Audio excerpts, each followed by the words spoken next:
The moment before she was about to hand over her 500 million ruble inheritance to her adopted children, the unthinkable happened. Marfa Ivanovna, an elderly woman who had sacrificed everything to raise two abandoned children, believed that she was providing them with a future of comfort and stability. But on the eve of signing the will, she stopped at their bedroom door and froze. Through the half-open door, she heard their muffled whispers, their eerie plan to switch her medicine, their cold laughter as they calculated how soon her fortune would become theirs. Her heart shattered, but instead of breaking, Marfa quietly set a trap. And on the day of signing the will, it was not a notary who walked through her door. Before we begin our story, write in the comments what corner of the world you are watching from today. Marfa Ivanovna was not born into wealth. Her life had been forged from grit, tenacity, and the quiet sacrifices that no one noticed.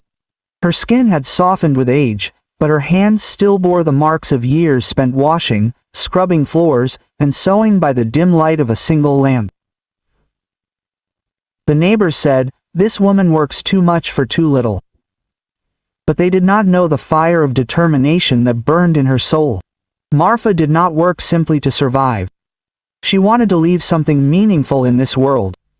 That something meaningful found her one frosty evening when she came upon two children, thin and shivering, their faces dirty, huddled together under a bridge on the outskirts of Yekaterinburg.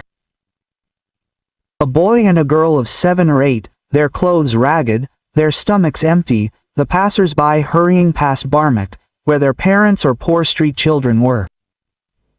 But Marfa stopped. She knelt down, took off her old woolen shawl and wrapped it around their shaking shoulders. That night, she brought them home. Her house on Lenin Street was small, barely big enough for one. But somehow, it held 3. She shared her food with them, her bed, even her old slippers when the winter floors turned icy. From that day on, she called them hers, and from that day on, life became even harder. Marfa skipped meals so the children would be fed. She walked a kilometer instead of taking the bus to buy them pencils and notebooks for school. When her back refused from years of work, she clenched her teeth and whispered to herself, "They need you, Martha. One more day, one more shift." The neighbors noticed, some whispered with pity, some with admiration. To raise other people's children at her age. This woman is either a saint or stupid. The street kids will never repay her kindness. You'll see, they'll run away and abandon her. But Martha didn't listen to gossip.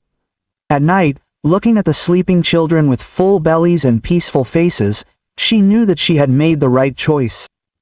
They were no longer abandoned, they had become her family. The years went by, the children grew taller, stronger, smarter. They called her Mama in public, and this word erased all the pain in her tired body. For Martha, these children were not an object of mercy. They were her legacy, proof that love can be chosen, and not just given birth to. But for her the victims hid a truth that Marfa never dared to admit even to herself. She gave them everything because they were all she had. She never married, never bore children of her own, no one called her name at the dinner table. These two souls were not just her charges, they were her world. For them, she was ready to endure anything, poverty, hunger, ridicule. Marfa believed that her victims were the seeds she was sowing, seeds of gratitude, love and devotion that would one day bloom. Little did she know that these seeds, so carefully nurtured, would sprout into something much darker. Marfa's life was always made up of crumbs, crumbs of food, crumbs of money, crumbs of luck. But she never stopped finding ways to turn small into more. It all began unnoticed. She bought a small plot of land outside the city, in the suburbs of Yekaterinburg, with a few rubles saved up over years of working in other people's kitchens. People laughed when she planted vegetables in soil that everyone thought was barren. Quote, "This land won't give anything," one of the neighbors said mockingly. But season after season, Marfa Ivanovna's modest garden proved otherwise, producing enough vegetables to sell at the local market in Yekaterinburg. A few coins here, a few crumpled Cooper bills there. It accumulated. Then a new chance came. A friend told her about a local women's cooperative, where women could pool small amounts of money to invest in start-up businesses. Marfa collected everything she could, even sold her mother's old jewelry, and joined. It was a risk, but she believed in growing something big from little, just as she had raised her children. Slowly but surely, the profits began to come in. The years passed, and she carefully put aside every ruble. Her small plot of land turned into hectares. Vegetables gave way to livestock. Livestock to real estate, and real estate to shares. What began as a modest savings in a clay piggy bank blossomed into a veritable treasure trove. At first, the children didn't notice anything. For them, Mom was just Mom, tired, limping, but always ready to put warm food on the table and sternly remind them about homework. They didn't see how late at night she bent over the accounting books, carefully writing out figures in the flickering light of a candle. But others noticed. Have you heard? Marfa now has 3 houses. At her age? Quote, lucky, I guess. Lucky? Maybe she was smarter than we thought. Some quietly admired her, while others seethed with envy, but Marfa remained true to herself. Every investment, every hectare, every saved ruble was for her children. She did not strive for luxury. Her house remained modest, her clothes darned, but for them she dreamed of the whole world. As her wealth grew, so did her pride. Sitting on the porch at dusk, watching the sunset paint the sky in gold and crimson tones, she whispered to herself, "They will never go hungry like me. They will never walk barefoot in the cold. I gave them everything." By the age of 79, Marfa's fortune had grown to unimaginable heights. An empire worth 500 million rubles. To the world, she was a success story, an example of resilience and heart. For her, everything was simpler. Love multiplied. She believed that the children she saved would carry that love on. But wealth, like soil, does not always nourish what you plant. Sometimes it gives birth to something much darker. By the age of 79, Marfa's body had become fragile. Years of carrying buckets, long walks, and bearing other people's burdens had left her with brittle bones and a heart that sometimes stopped, sometimes beat too fast. She hid it from her children. When her chest tightened, she grabbed the tabletop, breathing through the pain until the world came to its balance. When her knees buckled, she joked. Just old age, no big deal. But behind closed doors, the truth, it was getting harder. Time was no longer her ally. The doctors insisted on rest. On the bedside table, rows of pills lined up, the instructions for which she often forgot. Sometimes she looked at them, wondering if she wanted to continue to fight at all. But then her gaze fell on the family photos on the wall. The children in their neat school uniforms, their hard-won smiles. And she swallowed the medicine, whispering, "It's not time yet. They still need me." Then she made a decision. If her body fails, there is no inheritance. She did not want the uncertainty of disputes or greedy strangers circling like vultures after she was gone. Every hectare, every investment, every ruble saved had to go to the 2 children she had raised. She called her notary, an old friend who had seen her rise from poverty to riches. Together they began to draw up a will. Sitting at her battered desk, her hand shaking, she signed the first page with difficulty. She paused, her chest heaving, and thought, "This is it, my life's work for them." The children had seemed solicitous at first. They asked about her health, reminded her to take her pills, urged her to rest. To an outsider, it looked like love. For a moment, Martha allowed herself to believe that it was. But there were cracks she refused to see. The sharp glances they exchanged when she thought she couldn't see. The hushed conversations that died down when she walked into a room. She brushed them off, telling herself, "It's just my imagination. They would never." But the shadow remained, and soon that shadow took on its true form. The house was eerily quiet that night. The weight of the silence in the house was almost tangible. It was as if the air itself held its breath. Marfa Ivanovna sat in her old armchair, a warm shawl thrown over her fragile shoulders. Her only companion was the monotonous tick of the clock. She should have been resting, but her body refused to sleep.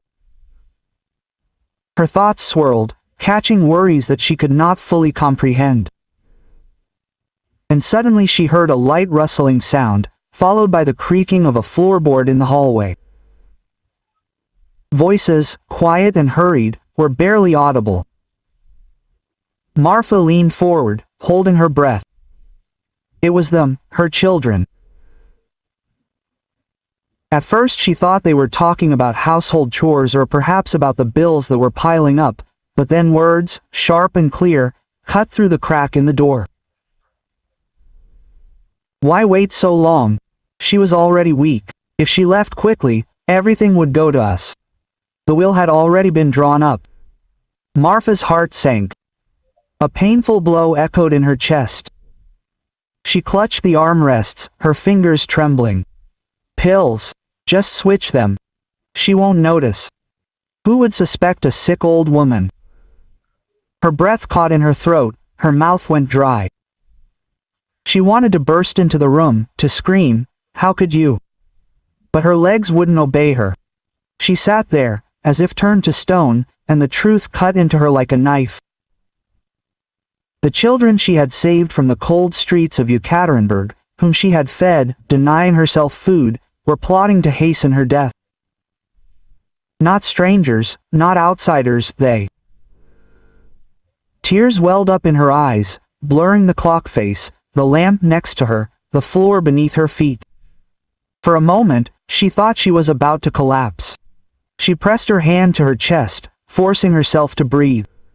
Outside, two neighbors were chatting by the fence on Lenin Street. Their voices were barely audible through the half-open window. She had been very weak lately. Yes, but these children were lucky. They will live happily ever after. Lucky. Marfa almost laughed through her tears. If they only knew, the whispers in the room ended in cruel, careless laughter, sharp as a blade. The children's footsteps retreated into the kitchen, leaving Marfa alone, trembling, heartbroken in silence. Her life had been a bet on love. And that night she realized that she had lost. But even in her grief, something flared up inside. The betrayal hurt deeply, but it had not yet killed her.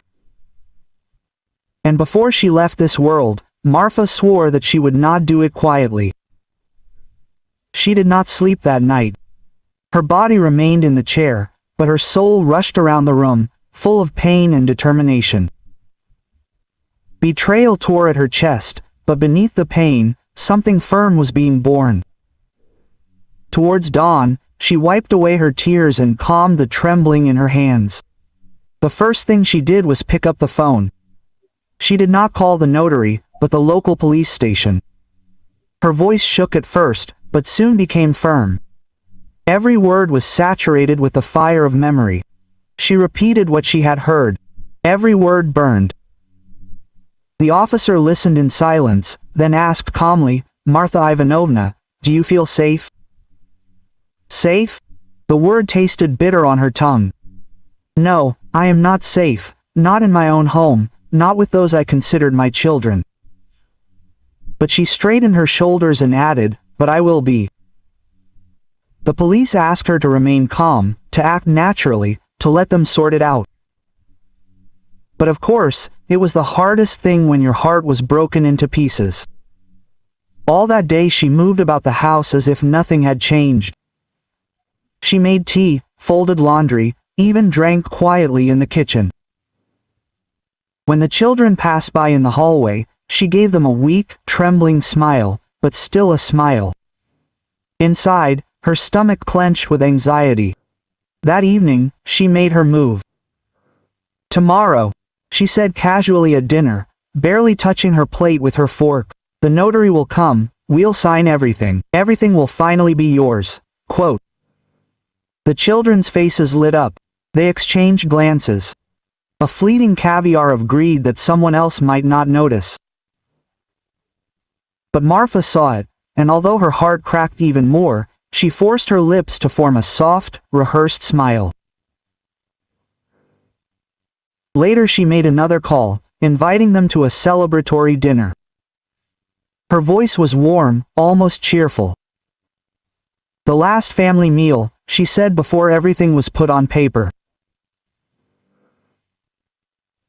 Behind the words she hid a silence as sharp as a blade, setting the table for the next day, her hands shaking with each dish she placed. The clink of silverware and the china almost gave her away. She stopped often, clutching the edge of the table until the shaking subsided. Outside, a couple of neighbors walked past the lighted window. Quote, "She's still messing around with those kids in her day," one remarked.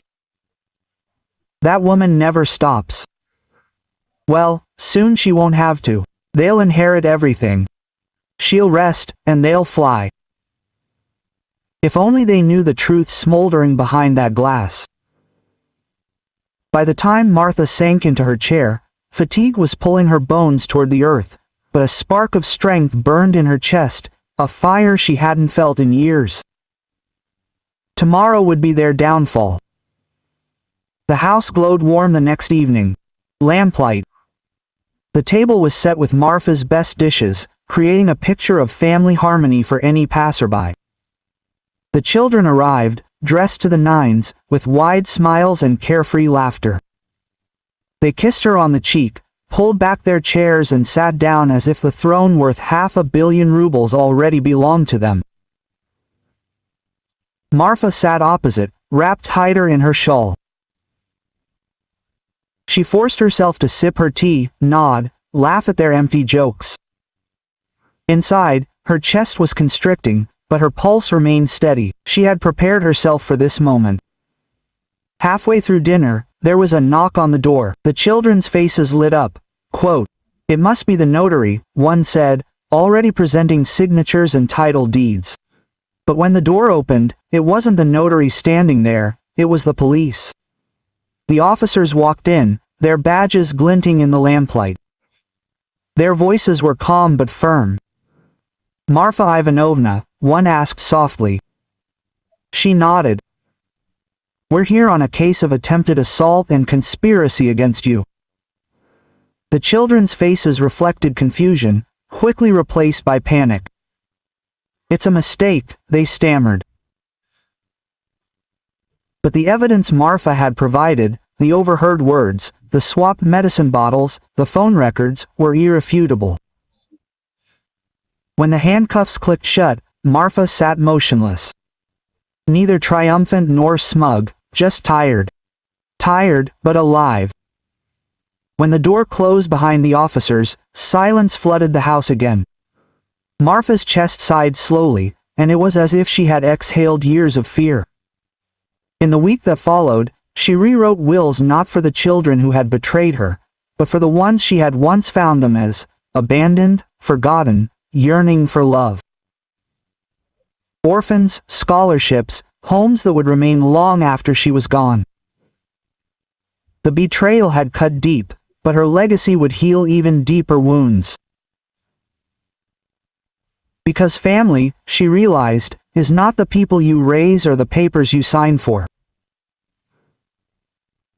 Family is the ones who hold your heart when the world tries to break it.